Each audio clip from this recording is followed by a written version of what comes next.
Hello and welcome to Time Out with Charlie and Andy again. I am Charlie Adauta and I'm here of course with my wonderful husband and partner. Hey guys, my name is Andy Danauta and you're welcome to Time Out with Charlie and Andy. Yeah, you're welcome. We want to once again thank all of those who have been sharing, who have been commenting, and who have been sending in their testimonies. Yes. And to also thank all those who have been trying to participate and engage on the WhatsApp group discussion page. It has been really impactful. Very and impactful. Yes, we have been learning new things even for us. Yes. And we're sure that the questions, the experiences, awesome guys. Keep it coming. Seriously, it has been really stretching. It has helped us to even think sometimes outside the box. Yes. Because having to come face to face with experiences, real experiences, it helps us better. Okay, so today we'll still be talking about marriage. We've been doing that for a while, preparing for marriage, Season of positioning. marriage. A lot of weddings going on today. A lot. Today is Saturday, so Yes. you know already that lots and lots of weddings are happening. So we will be talking about marriage too, but this time on a different note, preparing for marriage. I'm sure you've heard that phrase or sentence before. Everyone says, I'm preparing for marriage. I'm trying to get ready because I'm getting married. Now the question is, what does it mean to prepare for marriage? What do you do while you say you are preparing? Lots of people just say, okay, I'm trying to just fix things together, gather my financial life together, build this and build that. It goes beyond this. This is what we want to share with you today. I would like to let you know, or we would like to let you know that the percentage of divorce is increasing at a very alarming rate daily. Seriously, even Nigeria here. Yes, even in Nigeria, all around the world, in Nigeria, in America, in different places around the world, the percentage keeps increasing, and the sanctity of marriage, we are beginning to lose them. There's this saying, most times we say it these days, there's the old school and the new school, and we get really excited. We say we are the new school, our parents are the old school, and then we say that the new school has all the stuff that they need to make life better, like we are the better version.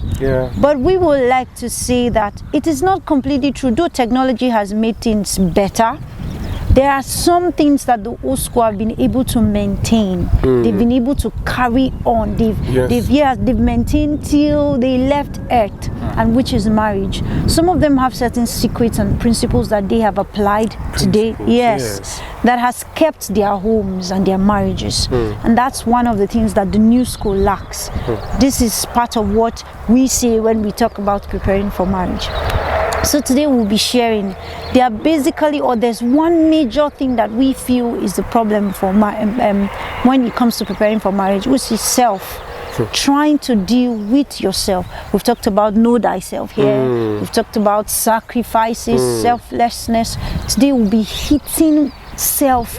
Most especially, what does it mean to sacrifice? What does it mean to be selfless? How important is it when it comes to preparing for marriage? So Andy will be sharing with us as we continue. Thank you so much, Charlie, for that. Now, like Charlie was saying, the rate is just alarming. Now, Charlie, this is what I got to discover.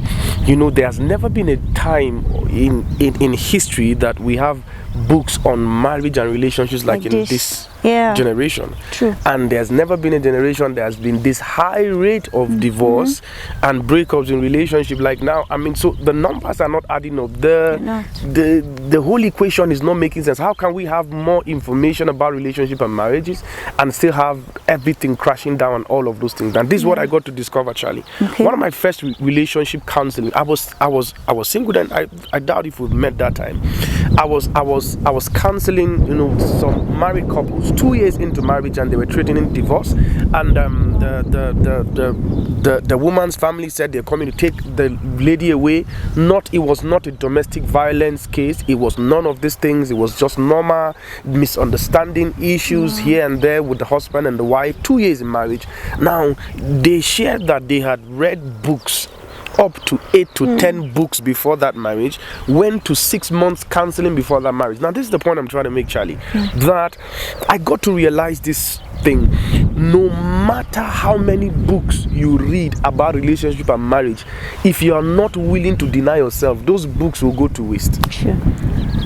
Because at the end of the day, Charlie, it boils down to your ability to make sacrifices. Yes. Like our parents, before my mother went on to be with the Lord, 2018, they were already 49 years in marriage. 49. Charlie's, I think, over 35 years in marriage.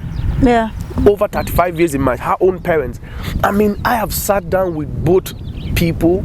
I've sat down with both parties, my own parents and her own parents. I have drawn in a lot of wisdom. You see, I know my father-in-law will always tell me something. He said, "This is your generation. You people know too much and you talk too much." Yeah. I always laugh when my father-in-law tells me, "You say you people know too much," and you see, but this other folks, Charlie, they didn't know a lot of things, but the simple things they knew, Charlie, they were up to applying these things. Yes. They were giving in their best. They poured out everything they had inside that marriage. They were selfless. And so we're saying, Charlie, that if you are preparing for marriage and you don't know that self, there is a reason why Jesus said, if you must come after me, you must deny yourself. Eventually, Charlie, in marriage and in relationships, we've had experiences, right? True. That in fact, in our own marriage and in other people that we're counseling, it's not that the man did not know that he was meant to say sorry. It's not that the woman did not know that she was the one that was wrong. But just to calm down and say, okay, even when the other one is not saying, I understand and I'm wrong, okay. Principle says, you calm down, let her go, let him go. All of these things, Charlie, we know them. Yeah. The difficulty is in denying self. And so my first take on this, Charlie, before you take over is, if you are preparing for marriage and God has not helped you to deny yourself in many things around, your roommates will test you, your family will test you, you see, your neighbors will test your patience, your ability to deny yourself and all of that. And if you failed all of those tests, I pity women and men that tell themselves that, no, when he comes, I will change for him, he will take all the beauty of, that's absolute crap. If you're not patient with your neighbor, you're not patient with your friends, you're not patient with your roommates, you're not patient with your parents, you're not patient with anybody, you now think that you can download patience that night of the wedding. I say, oh yeah, do you do? You say, yes, I now do. Then all of a sudden, patience will now come. It is not going to come. God is going to arrange a series of events in your life, to help you become patient. It's not that man that is going to bring it. God that you walk with is going to bring it to us. So Charlie, what are some of the experiences that God brings us into to deal with that self? Because that is the problem. People have not rehearsed denying self much before marriage. And so when it strikes inside marriage, the ugly self comes up again, even when Jesus said, deny that self. How, what are some of the experiences that God brings us into that helps us get ready? I think you already even started talking about some. Using your friends, your family to test you and everything. Our generation, the new school generation, is like the passage, the scripture that says that ever learning and never becoming. So we are always reading, just like Andy said. We are reading, studying. This generation, and we like talking about it. Yes, it's a generation packed up with so much knowledge. Everybody knows something. Everybody has something to say. Go on Facebook, go on WhatsApp, go on Twitter, Instagram. Everybody has something to say. But the more that we are saying, there's no becoming. There's no reality to it. So now, another thing that differentiates us with the old school is we see that our new school generation now do not even have patience at all. It's difficult to be able to be patient. We see our mothers, yes, it's a kind of, I just want it fast. Just very fast. I don't have time to waste. I want it so I can move on to the next thing. We're too quick to want to move on to the next thing when we have not even handled the present thing yet. We want new things every day. So technology even helps that. Every day we're inventing new things, we're creating. And so it tilts towards our life to we want new things every day. God will test you through your friends, like he has said, through your families. How do you treat that your sibling when you are at fault and you refuse to apologize because you feel that you are the eldest, or you are the senior or elder brother or sister? How do you react when there are situations where you need to just shut up and walk away? There are times where God has placed you together with a roommate. These are the way that God tests us. Once you pray to God, when we start praying to God, oh God, I want to be patient, oh God, I want to be kind, oh God, I want to be gentle. Some of us just think that it appears from heaven like a spirit or a dove will just appear, like when Jesus, and just drop on your head, and then God would just say from the heavens, behold, she's now patient, because the spirit of patience has come upon her. So automatically, like magic, you just say, oh, I feel like I can be patient now. No, he's going to take you through process of learning the act of patience. It's something you have to learn. He take you to process of learning the act of giving. And that can only happen when self is dealt with, because as God takes us through the process, he deals with self, so you are able to give, you are able to be patient. So he's going to try you with friends, he's going to try you even with your parents, he's going to try you at your workplace. He will bring people every day to you. He will use people to train you. He's not going to appear and just begin to tell, okay, today lesson 1 and everything. People are the ones he will use as the lessons daily. So there are times where you don't need to speak. There are times where you need to walk away from certain situations. There are times where you need to even admit you're wrong. This is how self gets to die. Before Andy takes over, I would like to clearly state that no matter what you do, you cannot fight self on your own. You can't become selfless on your own. I was reading a book by Watchmani, and he was explaining, he said that on our own we are imperfect. We can't be perfect. We can't be patient. You can't automatically just be patient. You can't automatically just be good, because this formation already alters that. There's no goodness, there's no patience. That this is created or brought forth, bitted forth by God through the Holy Spirit in us. So it is only God who can help you fight self. God is the one, through all that he brings to you, the tests, the lessons, the processes. This is how selflessness is fashioned in you.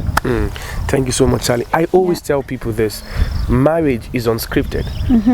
Couples are unique. We have never counseled some couples like they are general couples, and I always advise couples trusting God to settle down in marriage and all of that. You are very unique, and your marriage is going to be unscripted. Nobody's marriage is going to look like yours. All right. I mean, so if God knows already that your marriage is unscripted, and it's going to be different, what makes you think that all the books, because Charlie, one of the things I got to realize is most of these people that read these books, I've heard that in counseling before. Well, I read this book, and the book said that if the man do so and so, and I do so and so, the man should be able. I will get results. And the woman went and applied it, and the man behaved like a 18th century man. I said, what nonsense! In fact, even escalated the entire problem.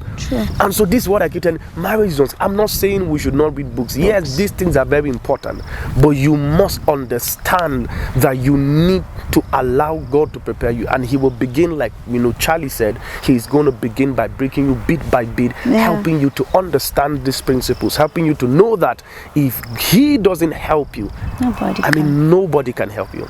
All right, guys. Now, Charlie, I think we've said any last word for us today.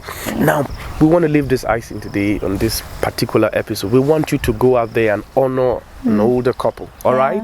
If you are in a relationship and you know some couples that have spent 20 years, 30 years, 40 years, together, 50 years in relationship, please, we want you, don't just do like this generation always do. Charlie, this is one of the things that I see in this generation. Don't just go and buy them seed and then disappear. Think that one grace of patience will come upon you. Let me tell you, you can go with grace, but when it comes to practicality, when it comes to endurance, you will need more than that thing.